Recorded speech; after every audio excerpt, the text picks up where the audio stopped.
कसला विचार चाललाय तुमच्या डोक्यात? कसला विचार करतोय आणि काय होऊ देणार नाही? माधुरीशी लग्न, तिच्याशी लग्न करायचाच विचार करताय ना? काय विचारतेय मी? माधुरीशी लग्न करायचाच विचार करत होता ना? काय लालेची, अहो किती वेळा मी तुम्हाला समजावून सांगितलं, बरं 1000 वेळा सांगितलं तरी तुमचं तेच तेच तेच पुन्हा तेच तेच बडबड करताय. मी नाही, तुमची रंजना आई बडबड करतेय. माधुरी तुमच्याशीच लग्न करणार आहे असं म्हणतेय. हाय का? त्या बोलल्याने तुम्ही विश्वास बी ठेवला. उद्या कोणी काय बी बोललं तुम्ही विश्वास ठेवणार का? मस्करी करत असेल ती तुमची. आणि माधुरी बरं जर का मला लग्न करायचं असतं तर आधीच नसतं केलं. तुमच्याबरोबर काय केलं असतं बरं? जा माधुरीला जाऊन विचारा, मग विश्वास बसेल. विचारणारच आहे, घाबरते का काय मी तिला? साकेत, मी इथे आल्या, मी माणसं जमा केली, मी त्यांची मदत घेतली, मी हा बिझनेस सेट केला, त्याच्यातून मी प्रॉडक्ट बनवले, बाजारात विकायला पाठवले आणि हे एवढं सगळं करू ना, एवढं सगळं करून ह्या माणसाला त्याचं जराही कौतुक नाहीये. काय असं कधी भाऊ असतो का रे साकेत? हा, ज्याला बहिणीच्या सक्सेसचं जरा जरा सुद्धा कौतुक नाहीये. अरे शांत हो, किती चिडचिड करशील? अरे चिडचिड होते माझी साकेत, आणि ह्या माणसाला काहीच वाटत नाही. त्याचं बघ कसं गॉगल लावून बसलाय, काही घेणं देणं नाहीये त्याला. आणि ना लहानपणापासून असा आहे हा, कधीच कोणाचं ऐकायचं नसतं. शाळेत हुशार होता, आई बाबांना वाटायचं छान डॉक्टर होईल, इंजिनियर होईल, सरांचं फिक्स होतं पोलीस. त्या बाबतीत पण कोणाचंच ऐकलं नाही याने, डिपार्टमेंट मध्ये पण कोणाचं ऐकलं नाही. म्हणून हे असा सस्पेंडेड असतो, ड्युटीवर कमी आणि घरात जास्त. डोकं काय कामाचं. अरे आता चिडचिड करून काय होणार आहे? I don't know Saket, I really don't know. खूप जास्त अपेक्षा होत्या मला याच्याकडून.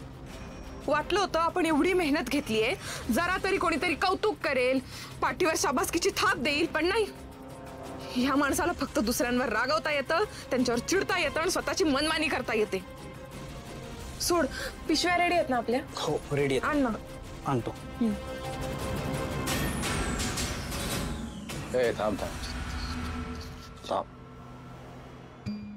आणि इकडे तू जाऊन बसतेस.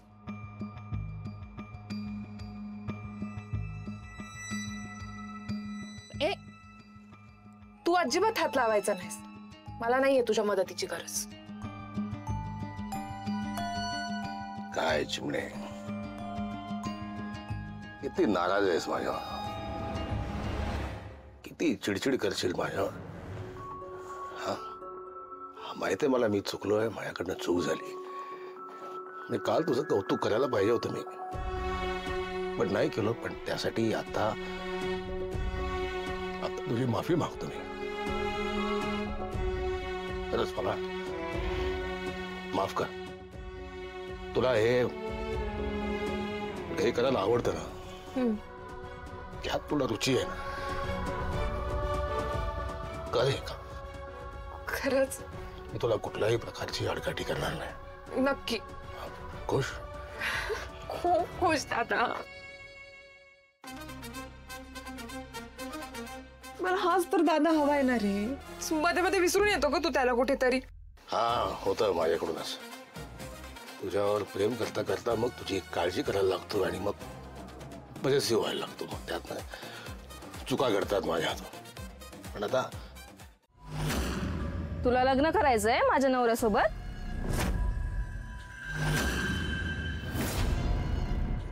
माझा आणि गोपाळचा पळून जायचा प्लॅन हिला कळला का काय?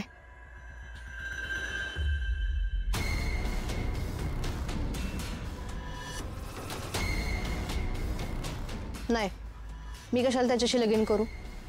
त्याचं झालंय ना तुझ्याशी लगीन. ए, तुझ्या संसारचं बघ की, माझ्या लेकीच्या मागे कशा लागल्यास ग? आता तिचं लगीन ठरणार आहे. या जर कोणी खोडा घातला तर त्यो आणि म्या आहे. मामा, मी तुमच्या सोबत नाही बोलत आहे, तिच्यासोबत बोलते. तुम्ही मध्ये नका बोलू. गेम खेळतेस माझ्यासोबत? एवढ्या सहजासहजी कशी लग्नाला तयार झालीस ग? माझ्यासोबत दगाफटका करायचा विचार जरी केलास ना तरी माझ्या इतकी वाईट कोणी नाही, सांगून ठेवते. लाली, खरं तर मला गोपाळला पळूनच न्यायचं होतं, पण तो माझ्या नशिबात नाही. आणि माझ्या पप्पांनी एवढं चांगलं स्थळ आणले, त्यामुळे माझा विचार बदलला.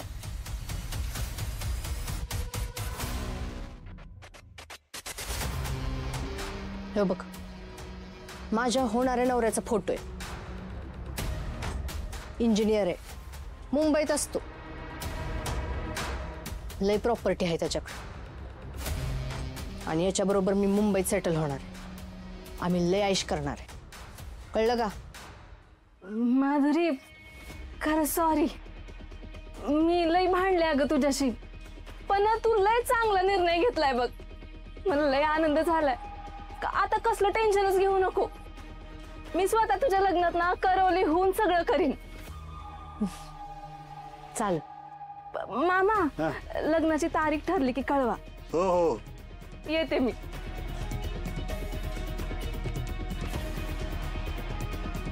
आओ, तुम्ही काय करता इथं? बघायला आलतो तुमच्या जीवाचं समाधान झालंय का नाही ते. झालं का? झालं. आता मी लय खुश आहे. बरं, तुम्ही जावा, काम करा तुमचं. दुकान वाऱ्यावर सोडून असं बाहेर जाऊ नका. येते मी. माधुरी, येते.